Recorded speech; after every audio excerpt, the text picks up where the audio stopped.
হুজুর দীর্ঘদিন ধরে রোগ সারে না, আমার অসুস্থতা যেন পুরাই না, আমি যেন ক্লান্ত হয়ে গেলাম, আমাকে কোনো একটি পরামর্শ অথবা দোয়া বলে দিবেন।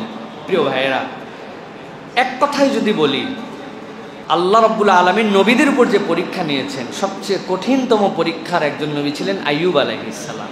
ওই আইয়ুব আলাইহিস সালামের থেকে বড় রোগ দিয়ে আল্লাহর জমিনে কাউকে পরীক্ষা করেন নাই, কারণ নবীদের পরীক্ষা আমরা নিতেই পারবো না। ওই আইয়ুব আলাইহিস সালাম একটা দোয়া করেছিলেন আল্লাহর কাছে, রব্বি আন্নী মাসসানি আদ-দুররু ওয়া আনতা আরহামুর রাহিমিন।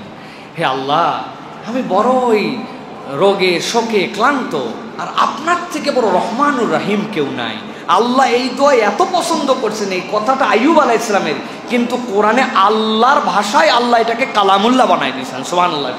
অতএব আমার কোনো পরামর্শ নাই, একটা দোয়া আল্লাহর কাছে করেন।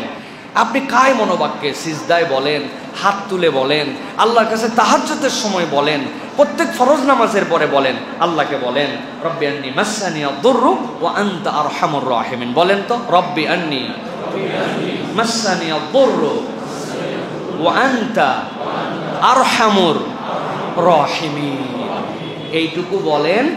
আর যে ওষুধই খান, সাথে যদি আপনার পেটেশ হয় তাহলে একটু মধু খান, একটু কালো জিরা খান, কালো জিরার তেল খাওয়ার জন্য চেষ্টা করেন। এইগুলো আপনার শরীরের ইমিউন সিস্টেমটা বিল্ড আপ করবে। আর